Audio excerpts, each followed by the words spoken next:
Hello students, welcome to the e-learning class. Now today I am going to discuss the third topic of this chapter, that is from trade to the territory. In this topic I will discuss about how the company become the Nawab, how the company rule expands, Tipu Sultan the Tiger of Mysore and the wars with the Marathas. मतलब ये पूरे चीज हम लोग इस chapter में discuss करेंगे और किस तरह से देखा जाएगा कि after the battle of Plassey और बक्सर के बाद किस तरह से कंपनीज ने आज खुद को नवाब बनाना चाहे। ठीक है, तो क्या टॉपिक है, company officer become Nawab, not है नवाब। मतलब एज ए इंग्लिश ट्रांसलेशन में लोग नवाब को एज ए नवाब कहते थे। ठीक है, तो नवाब का मतलब ही, नवाब का मतलब ही नवाब था। तो जब after the battle of Buxar के बाद क्या हुआ, कंपनीज को लगा कि हम लोग बहुत उठ चुके हैं जब पपेट रूलर्स की वजह से, the company itself become the nawab of the Bengal. अब उन्होंने क्या बोला कि हम खुद नवाब बनेंगे बंगाल के, आज पावर था, अपनी ऑथोरिटी हम लोग खुद यूज करेंगे। ठीक है, तो ये हुआ था। कंपनी ने जब नवाब का बोला कि जब खूब नवाब बनेंगे, तो उन्होंने क्या क्या किया। नाउ पहले नवाब का मतलब बता दे क्या है। Nawab means it's mean the course of that the company acquired more power and authority. मतलब नवाब मतलब कंपनी के पास और भी ज्यादा पावर तो ऑथोरिटी हो गया कि उस पर्टिकुलर टेरिटरी जहां पर वो एज ए नवाब बने थे उसकी और पावर तो ऑथोरिटी उनके अंदर में आ गया, उसको बोलते हैं as a nawab. Now after the battle of Plassey the actual nawab of Bengal founded to give a land and a vast sums of money to the personal gifts to the company। तो after the battle of Plassey और बक्सर के बाद क्या था, Robert Clive से जो बंगाल के नवाब बने थे, उन्होंने क्या किया, उन्होंने क्या है जो अदर्स लोकल नवाब थे उनसे आजा बोला गया क्या, उन्होंने पर्सनल गिफ्ट मतलब force to give a land and a vast sum of money. मतलब बोला गया कि उन्होंने जबरदस्ती उनसे लैंड लिए और बहुत से ज्यादा मनी उनसे लेने लगे। And as a personal gift company officer, और कंपनी ऑफिसर को बहुत ही पर्सनल गिफ्ट देने के लिए उन्होंने फोर्स किया आज जो लोकल नवाब थे, जो रॉबर्ट क्लाइव थे, जो बक्सर के बाद अपने आपको नवाब बनाने लगा। तो उन्होंने जो लोकल नवाब थे अदर टेरिटरी से उन लोगों से फोर्स किया कि ना you have to give a more sum of money and land to me. ठीक है, तो ये चीज उनको बोला गया था नवाब को देने के लिए।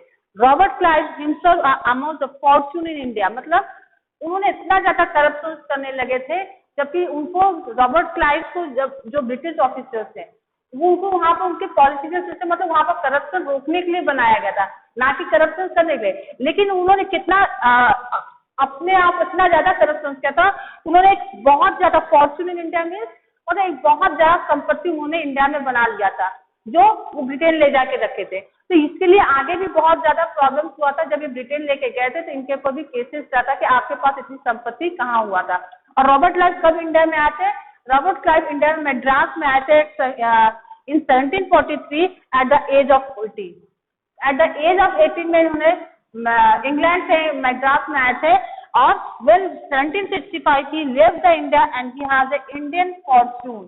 मतलब जब 1767 में जब वो इंडिया छोड़े तो उनके पास इंडिया संपत्ति कितनी थी, आज डॉलर में कन्वर्ट किया जाता है आज वर्थ ऑफ रुपीज 4,01,102। मतलब ये डॉलर्स में उस समय का था। तो उन्होंने इतना ज्यादा संपत्ति उन्होंने with in the this year में उन्होंने करप्ट किया था इंडिया से, मतलब जब वास्ट फॉर्च्यून ऑफ इंडिया का उन्होंने ले जमा किया था। तो इस चीज के लिए था कि यहाँ पर जब वो ब्रिटेन में इतनी संपत्ति लेके तो उनके ऊपर भी केसेस चला गया था, आपके पास इतनी संपत्ति आया कहाँ से, कैसे आप इसे, तो उसके लिए भी उनके ऊपर बहुत सारे केसेस चले थे, जिसकी वजह से उन्होंने 1774 में आते कमिटेड टू सुसाइड, मतलब कर्म से उन्होंने सुसाइड कर लिया। क्योंकि उनके ऊपर करप्शन का केसेस चल रहे थे और ब्रिटेन ने कहा था कि आज इंडियन फॉर्च्यून को आप लोग यहाँ इतना ज्यादा संपत्ति कहाँ से लाया, क्योंकि आज ऑफिसर थे, आप लोग यहाँ पर वर्क करने गए थे, आपके पास संपत्ति कहाँ से है। तो इस चीज का भी पूरा जांच पड़ताल हुआ। तो उसके बाद वो अपनी सरबंदी के उन्होंने आज सुसाइड कर लिया इन 1774 में। ठीक है, तो ऐसा नहीं है कि हर ब्रिटिश ऑफिसर सेम थे, सब इंडिया आए थे ट्रेड करने के लिए, लेकिन रॉबर्ट क्लाइव एक ऐसा था बहुत ही ज्यादा वो करप्शन ऑफिसर थे जिन्होंने बहुत ज्यादा इंडिया का फॉर्च्यून बाहर लेके आज ब्रिटेन में लेके गए थे। तो कुछ ऑफिसर्स ऐसे भी थे सिर्फ आज इंडिया में बिजनेस करने के लिए आए थे, not for the capturing the territory capture करने के लिए नहीं आए थे। ये चीज था, मतलब कुछ ब्रिटिश ऑफिसर अच्छे भी थे, मतलब ऐसा नहीं बोला कि सब ब्रिटिश ऑफिसर एक जैसे थे। ठीक है, तो क्या हुआ उसके बाद देखो, जब उन्होंने सुसाइड कर लिया इन 1774 में, तो इसमें बोला गया क्या हुआ था, not all the company officers succeed in making the money like Clive. मतलब यहाँ पर क्या बोला जा रहा है कि सब कंपनी ऑफिसर्स क्लाइव की तरह नहीं थे कि वो पैसा यहाँ जमा कर लेने आए थे, मतलब पैसा इकट्ठा करने आए थे, अपनी संपत्ति बनाने आए थे। Many died in the early days of the Indian due to diseases and the war, and it will not be right to regard all of them as a current। तो इंडिया में भी क्या बहुत सा डिजीज और war फैलने की वजह से बहुत लोग इंडियन ऑफिसर्स भी डाइड हो गए, क्योंकि हर इंडिया यहाँ करप्ट करने के लिए नहीं आया, तो कुछ इंडियन हर ब्रिटिशर्स यहाँ करप्ट करने के लिए नहीं आए, तो कुछ ब्रिटिश ऑफिसर्स थे यहाँ पर बिजनेस करने के लिए आए थे। लेकिन हर ब्रिटिशर्स को यहाँ का एनवायरमेंट नहीं सूट करती थी। इंग्लैंड का जो टेम्परेचर था, जो वहाँ का एनवायरमेंट था, जो इंडियन के टेम्परेचर से डिफरेंट था, तो कुछ लोग को ये बेनिफिट नहीं हो पा रहा था उनको यहाँ के एनवायरमेंट से, तो कुछ डिजीजेस से मर जाते थे, कुछ वॉर से यहाँ भी कुछ ऑफिसर्स डाइड हो गए थे। ठीक है ना, many of them come from the humble background and they had apparent desire to earn enough in India to return to the Britain and lead a comfortable life। और कुछ ब्रिटिश ऑफिसर इतना आए थे यहाँ पर कि हम यहाँ से इंडिया से इतना अपना फॉर्चून लेके जाए ताकि हम एज अ कंफर्टेबल लाइफ यहाँ पर जी सके ब्रिटेन में, मतलब इंडिया का संपत्ति लेके जाए, इंडिया से अर्न करे ताकि एक इजी एंड कंफर्टेबल लाइफ वहाँ पर लीड कर सके। क्या They are called the Nawab as an advantage of the Indian world. They are often seen as upstart and the social climb in the British society were ridiculous made of fun in play of cartoons। अब इन्हीं लोगों को as a British में इन लोगों को बोला गया as a नवाब। ठीक है, मतलब ये ब्रिटिश ऑफिसर जो इंडियंस में आए थे एज अ ट्रेडिंग करने के लिए, धीरे धीरे उन्होंने अपना कैप्चर्स किया, कैप्चर्स करने के बाद धीरे धीरे उन्होंने एज अ नवाब का पावर्स ले लिया। पावर्स लेने के बाद इन्होंने वहां की संपत्ति को एज अ करप्शन में लेना, मतलब नवाब का मतलब क्या होता है, उनके पास पावर्स ऑथोरिटी रहता है कि वो टैक्सेस कलेक्ट करें, रेवेन्यू कलेक्ट करें, और भी जो भी चीजें, तो वो सब एडमिनिस्ट्रेशन फंक्शन से पार्ट है। तो जब कंपनी ऑफिसर्स में जो रॉबर्ट क्लाइव जब एज अ नवाब बने, तो उन्होंने इंडिया की संपत्ति को एज अ इकट्ठा करने, करप्शन से बहुत ज्यादा संपत्ति इकट्ठा किया, जिसको हम as a fortune of India भी कहते हैं। जैसे उन्होंने अपना एक फॉर्चून ऑफ इंडिया का पूरा ये संपत्ति बना लिया था। क्लियर? इस तरह से ये कंपनी ऑफिसर किस तरह से नवाब बने थे, समझ रहा है? Now next we will discuss about the how the company rule expand. अब जब कंपनी ऑफिसर्स नवाब बने, अब इनको कैसे अपने नवाब के द्वारा अपने कंपनी के रूल्स को एक्सपैंड किया। ठीक है, अब इन लोग तो धीरे धीरे टेरिटरी कैप्चर करे थे, नवाब से फोर्स करके सब चीज पैसा ले रहे थे, उनसे कलेक्शन ले रहे, रेवेन्यू ले रहे थे, तो ये धीरे धीरे इन्होंने अपने रूल्स को भी एक्सपैंड किया। रूल्स मतलब they have to make a certain rules and regulation regarding the political economic, उसके द्वारा थे। तो during the period of 1757 to 1857 ये 100 साल तक में कंपनी ने अपने रूल्स को कहाँ एक्सपेंड किया और कैसे एक्सपेंड किया, क्या क्या पॉलिसी लगाए, क्या क्या स्ट्रैटेजी लगाए, वो चीज हम लोग डिस्कस करते हैं।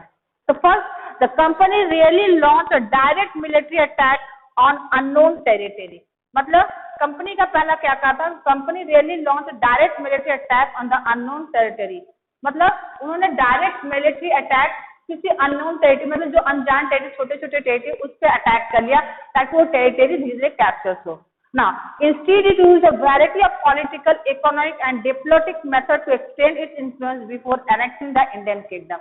अब इन्होंने क्या किया, एक तरह से पॉलिटिकल इकोनॉमिक सिस्टम्स में इन्होंने बोला गया कि आज डायरेक्टली हम ना इन लोगों को, इंडियन किंगडम्स को डायरेक्टली अटैक ना करके इंटरनली इनके पॉलिटिकल और एडमिनिस्ट्रेशन फंक्शन पे इफेक्ट करे ताकि इनके रूल्स रेगुलेशन को जान पाए। अगर उसके रूल्स रेगुलेशन फॉलो हो पाएगा तो भी हम इस पर रूल कर सकते हैं, ऐसा नहीं कि बलपूर्वक हम उसको परास्त करें। इन्होंने कहा कि हमारे इंटरनली इफेक्ट करेंगे, इनके पॉलिटिकल सिस्टम पर, इनके इकोनॉमिक सिस्टम पर और इंडियन सिस्टम पर उन्होंने अटैक कर ये करना, रूल से अटैक करने लगा। ठीक है, तो ये चीज था कि इस तरह से धीरे धीरे उन्होंने कैसा एक्सपैंड किया ना। After the battle of Buxar the company appointed as a resident in Indian state. ना after the battle of Buxar जब लोग नवाब बन गए, तो जितने भी राजा महाराजा थे वहां पर उन्होंने क्या किया कि आज ब्रिटिश कंपनी ऑफिसर्स में से एक ऑफिसर हर किंगडम में आज रेसिडेंट रहेगा इंडिया में। रेसिडेंट इंडिया में रहेगा मतलब वो वहां के पूरे देख रेख में करेंगे, इंटरनली अफेयर्स, मतलब उनके पॉलिटिकल सिस्टम्स के बारे में देखेंगे, इकोनॉमिक सिस्टम्स वाले, वहाँ का जितना भी क्या कलेक्शन आ रहे हैं, क्या इनकम आ रहे हैं, वो पूरे चीज है।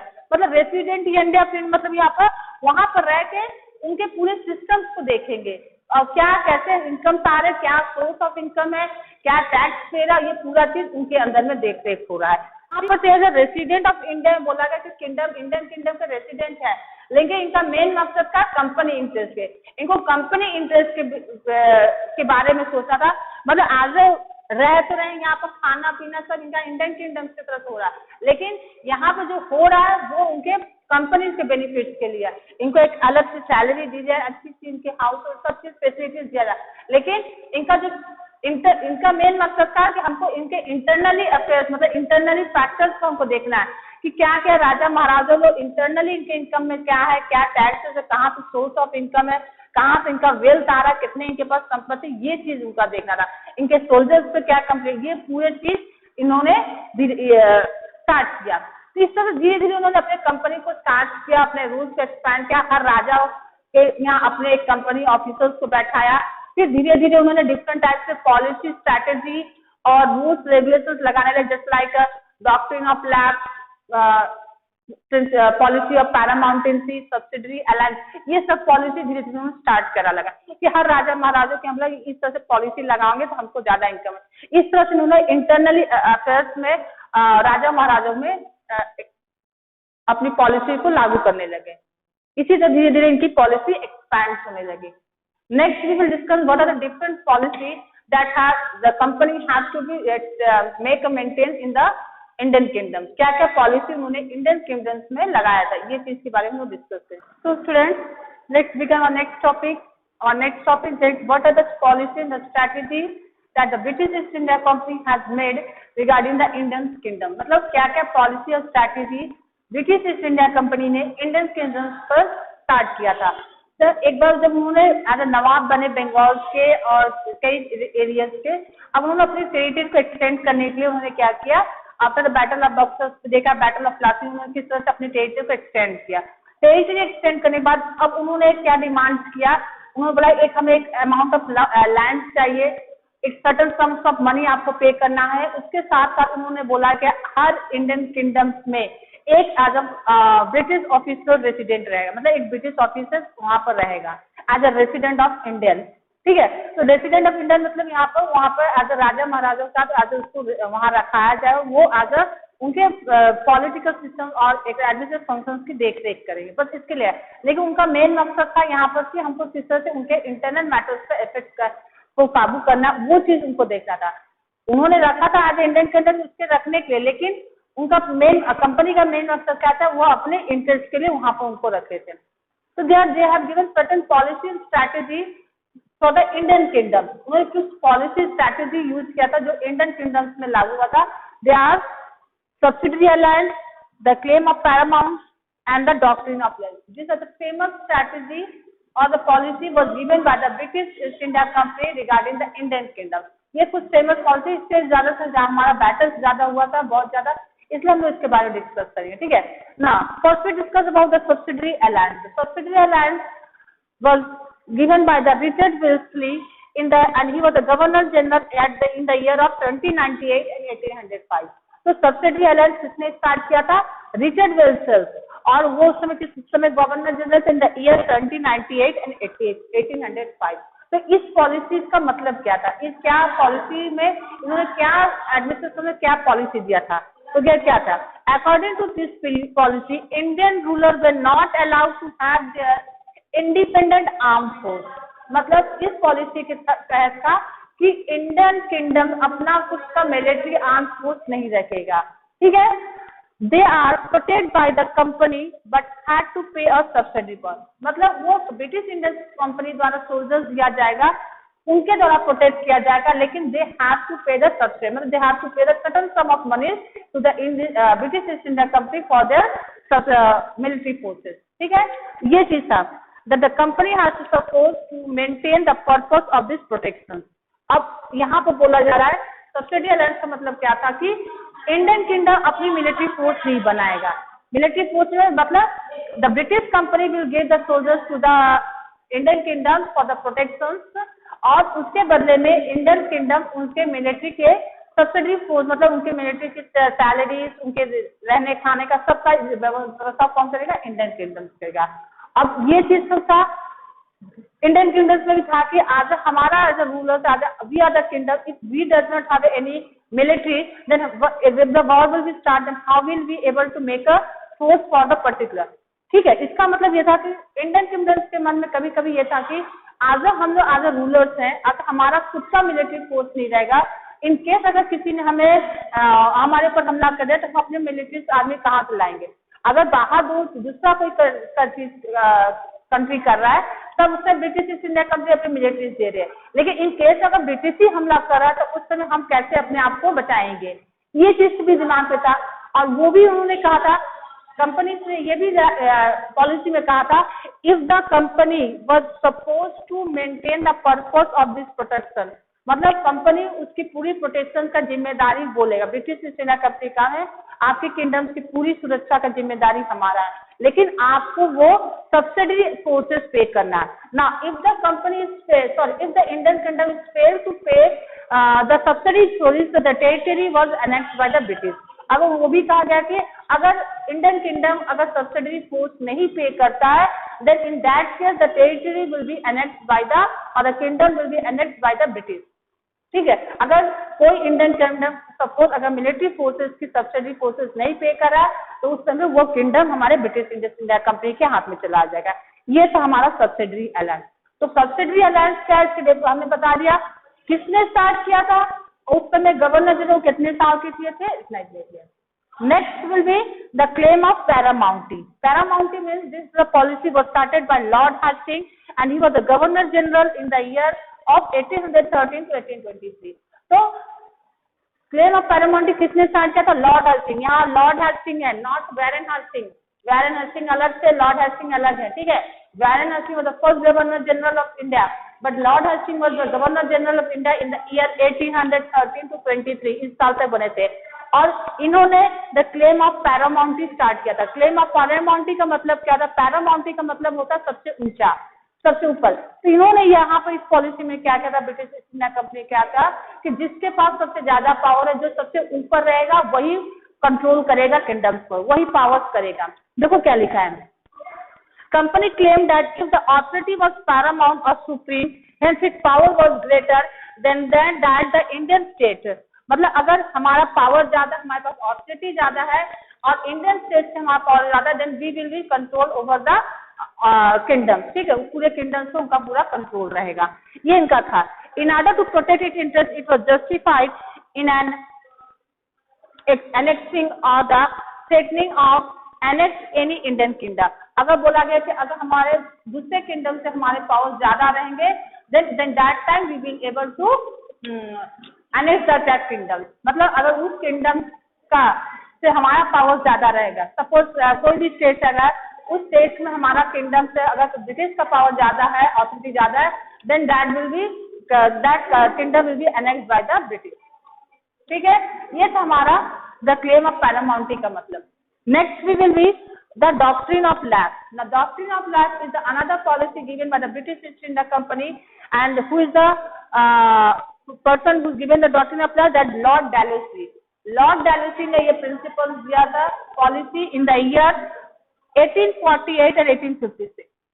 इस पॉलिसी के हिसाब से क्या रहा है? If any Indian kingdom will be died without any male heir then the his kingdom will be totally annexed by the British. मतलब डॉक्ट्रिन ऑफ लैप्स का मतलब क्या कहना था कि अगर कोई इंडियन किंगडम के कोई मेल हायर नहीं है and in case Indian king was died then that kingdom will be annexed by the British. तो ये सब सटल स्ट्रैटेजी और पॉलिसी थी जो ब्रिटिश ने धीरे धीरे इंडियन किंगडम से लागू किया और धीरे धीरे उन्होंने पूरे टेरिटरी को कैप्चर कर दिया था। देखो डॉक्ट्रिन ऑफ लैप्स में आप लोग का एक फेमस स्टोरी अभी है रानी लक्ष्मीबाई का, जिसकी वजह से हमारा रिवॉल्ट 1857 भी हुआ था। ये चीज था doctrine of lapse is one of the main causes for the revolt of 1857। तो हम लोग नेक्स्ट लास्ट बाद में पढ़ेंगे हिस्ट्री में और द रिवॉल्ट ऑफ 1857 से पढ़ेंगे। ठीक है, तो ये चीज ये सब पॉलिसी था जो इंडियन किंगडम को धीरे धीरे हटा रहा था ब्रिटिश अपने पावर्स को बढ़ाते हुए। ठीक है, ये certain policy that has given to make Britishers fail to extend its territory and to capture the whole India within this year। और ये पूरे साल में 100 साल में उन्होंने पूरे इंडिया को धीरे धीरे कैप्चर कर लिया था। So students, this is the last topic of this chapter. Now in this we discuss about the Tipu Sultan। अब हम लोग टीपू सुल्तान के बारे में पढ़ेंगे। और Tipu Sultan is also known as the tiger of Mysore. ये इनका टाइगर ऑफ मैसूर के बारे में, इसके नाम से ये इनका फेमस है। तो क्या क्या चीज हुआ था, जिस तरह से टीपू सुल्तान को किस तरह से इन्होंने हराया था, मतलब हम मेरा मेन मकसद यहाँ ये नहीं था टीपू सुल्तान, मतलब इस वॉर से किस तरह से ब्रिटिशर्स ने अपने टेरिटरी को अपने एक्सटेंड किया। मतलब एक छोटे से बंगाल के पार्ट से इन्होंने धीरे धीरे हर रीजनल स्टेट्स को कैप्चर किया, दिल्ली को, मद्रास को, बंगाल को, आज सबको कंसिडर करके, मतलब इन्होंने एज बनाया गया एज कैसे थे पोस्ट के द्वारा, इन्होंने एज ए ट्रेडिंग करने से आके फिर एज ए कैप्चर किया, फिर यहाँ पर रूल करने लगे। अब टीपू सुल्तान के साथ ब्रिटिश कंपनीज का क्या क्या हुआ वो चीज हम डिस्कस करते हैं। Now Mysore had grown in the strength of under the leadership of powerful ruler like Haidar Ali. देखो मैसूर किसके अंदर में वो था, किंगडम किसके अंदर में था, हैदर अली, जो ईयर 1761 to 1782 तक वो वहां पर राज किए थे। और उनके सन्स कौन थे, टीपू सुल्तान। एंड इस फेमस टीपू सुल्तान ने कहा कब तक राज किया था, 1782 to 99 तक उन्होंने राज किया था ना। ये बहुत ही पावरफुल और डेंजरस रूलर्स थे जो किंगडम्स को रूल कर रहे थे। यहाँ पर क्या हुआ था, उन्होंने जो हैदर अली थे, जो मैसूर के किंगडम्स के जो किंग थे, उन्होंने रूल किया था 1761 to 1782। और उनके उसके बाद उनके फेमस सन टीपू सुल्तान ने रूल किया था 1782 to 99 तक उन्होंने रूल किया था ना। अब यहाँ पर क्या हुआ था, टीपू सुल्तान और हैदर अली से क्या हुआ था, किस लिए ये बैटल छिड़ा। तो ब्रिटिशर्स का काम था, तो उनको हर चीज में हमको चीज कोई कंसेशन चाहिए, वेल्थ चाहिए, हर चीज उनको डिमांड था। अब टीपू सुल्तान क्या कर रहे थे, जब हैदर अली के साथ भी इनका थोड़ा सा हुआ था, क्यों उनके साथ क्या होता, देखो मैसूर हैड गॉन ना, why the Mysore was famous for that, Mysore was famous for his control a profitable trade of the Malabar coast where the company purchase the pepper and cardamom. Mysore किस लिए फेमस है, मलाबार कोस्ट पर फेमस है, वहां पर ट्रेडिंग कंपनी ने paper और cardamom बहुत ज्यादा ट्रेड करते थे। लेकिन जब टीपू सुल्तान आए हैदर अली के बाद, उन्होंने क्या किया, उन्होंने इस चीज पर बैन लगा दिया। क्या क्या, in 1785 Tipu Sultan stop to export sandalwood, pepper and cardamom. अब उन्होंने क्या किया, 1785 में क्या किया टीपू सुल्तान ने, क्या जो कार्डमम, पेपर और सैंडलवुड जो ब्रिटिश ईस्ट इंडिया कंपनी साथ ट्रेडिंग होता उन्होंने स्टॉप करा। कहने हम अदर जो रीजनल किंगडम थे उन लोगों ने कहा कि इंपॉर्टेंट ट्रेडर्स वहाँ के लोकल ट्रेडर्स थे, उनसे कहा कि अब हम as a British East India Company साथ ट्रेडिंग नहीं करेंगे। क्यों नहीं करेंगे, तो इनको बैन लगाने की वजह से उन लोग बहुत ज्यादा फ्यूरियस हुए, मतलब बहुत ज्यादा गुस्सा है, क्यों हमारे साथ ऐसा कर रहे हैं, इन्होंने ऐसा क्यों कहा। तो क्यों किया, क्योंकि इनका बहुत ही एज अ फ्रेंडली रिलेशनशिप था विद फ्रेंड्स के साथ। उन्होंने फ्रेंड्स के साथ उन्होंने क्या किया, आज बोला कि हम एज अ फ्रेंड्स के साथ ट्रेडिंग बिजनेस करेंगे, और उन्होंने अपने मिलिट्री पावर्स को भी उन्हीं के अंदर में सुधारा था। तो यहाँ पर देखो, यहाँ पर क्या था, टीपू सुल्तान बहुत ही डेंजरस और पावरफुल रूलर्स थे, वो अपने किंगडम को बहुत ही अच्छे से चला रहे, लेकिन उन्होंने ब्रिटिश कंपनी को लगा कि अभी हमारे साथ एक्सपोर्ट हमारे साथ बंद कर दे रहे, तो हमारा जो कंट्रोल हमारा पर धीरे धीरे हट जाए, और इनके कंट्रोल बढ़ने से ये हमारे लिए नुकसानदायक है। तो उन्होंने अब कहा कि अब इनको कैसे हम इनको तोड़ा जाए, इनको कैसे इसको रूलर्स को पावरफुल को हटाया जाए। तब इन्होंने क्या किया कि हैड ए देखो the British warriors and the force was fought in the Mysore Anglo war में 4 वॉर्स फॉट हुआ। कौन कौन से इनमें, एक 1767 to 69, एक 1780 to 84 और 1790 to 92 and 29। First Mysore war was fought in 1767 by 69 with Haidar Ali. First Anglo Mysore war कब हुआ था, British East India Company Haidar Ali के साथ हुआ था। उस समय भी हैदर अली जीते थे और ब्रिटिश लोग ये हार गए थे, लेकिन कोई मतलब डिक्लेरेशन नहीं हुआ था कौन हारा कौन जाता। मतलब ब्रिटिश लोग इतने चालाक थे कि जब उनको लगता था कि हाँ हम वॉर हार रहे, तो एक ट्रीटी साइन कर लेते, ठीक है आप जैसा चाहते हो ऐसा करो, अब हम लोग आज ट्रेडिंग करते उसी तरह से करेंगे। तो उस समय हैदर अली के साथ पहला वॉर जब हुआ था तब हैदर अली जीते थे। नेक्स्ट जब वॉर हुआ 1780-84 से, तो उन्होंने दूसरा एंग्लो मैसूर वॉर स्टार्ट हुआ था, उसमें भी हैदर अली कुछ दिन के बाद 1 साल लड़ने के बाद खत्म हो गए, क्योंकि डाइड हो गए। क्यों? क्योंकि कुछ मेडिकल कैंसर था या कुछ प्रॉब्लम था, उसकी वजह से वो मर गए। तो ये चीज क्या था, 1784 में जो सेकेंड माइसोर वॉर था में हैदर अली कुछ दिन लड़े थे, फिर टीपू सुल्तान। इसमें भी ब्रिटिश को कोई रिजल्ट नहीं मिला, कोई सक्सेस मिला, टीपू सुल्तान जीत गए, क्योंकि इसमें फ्रेंच ने इन लोगों का हेल्प किया था। अब फ्रेंच से अच्छी मिलिट्री पावर होने की वजह से फ्रेंच यहाँ पर टीपू सुल्तान को विनिंग हुआ। ठीक है, फिर थर्ड माइसोर वॉर स्टार्ट हुआ, फिर ब्रिटिश ईस्ट इंडिया कंपनी ने इन पर हमला किया, फिर भी वही रिजल्ट हुआ। लेकिन इन द लास्ट 1719 जब फोर्थ एंग्लो माइसोर वॉर हुआ था, जिसमें सेरिंगपट्टनम में हुआ था, उसमें क्या हुआ, टीपू सुल्तान वॉज डाइड। उसमें टीपू सुल्तान हार गए और उनको मार दिया गया। अब ब्रिटिश का इस पर यहाँ पर मैसूर पर कब्जा हो गया। क्यों? क्योंकि ब्रिटिश के यहाँ पर कब्जा होने के बाद उन्होंने सब्सिडरी अलायंस लगा दिया, हर चीज पॉलिसी फॉलो कर दिया। इस तरह से ब्रिटिश ने धीरे धीरे पूरे इंडियंस में कैप्चर करना स्टार्ट कर दिया। एक ही जगह में बंगाल, फिर मद्रास, फिर चेन्नई, जो अभी चेन्नई कराते हैं, मुंबई में, मतलब जो एरिया जो हमारे कोस्ट से नियरेस्ट थे, उन चीजों में इन्होंने कैप्चर स्टार्ट किया। उन चीजों में, उन जगह में क्यों कैप्चर स्टार्ट किया? क्योंकि लगता है यहाँ पे उनका ट्रेडिंग बिजनेस इजी हो सकता है, वहां पे उनके पोर्ट से इजी वे से ट्रांसपोर्ट करते थे गुड्स को, इसलिए उन्होंने ज्यादातर कोस्टल एरियाज को कैप्चर किया। इस तरह से धीरे धीरे ब्रिटिश ने अपने कैप्चर्स को बढ़ाया और एज 1857 तक उन्होंने पूरे इंडिया को कैप्चर कर लिया। क्लियर? ये था किस तरह से ब्रिटिश ने ट्रेडिंग करते समय बिजनेस करने का आया था, एक छोटे से व्यापार से करने से उन्होंने आज इंडिया को पूरा करता है। मतलब ये डिफरेंट वॉर्स फॉट हुआ, क्या राजा महाराजाओं की कमियां थी, जिसकी वजह से आज हमारा इंडिया ने 2 साल तक आज ब्रिटिश के अंदर गुलामी सही थी।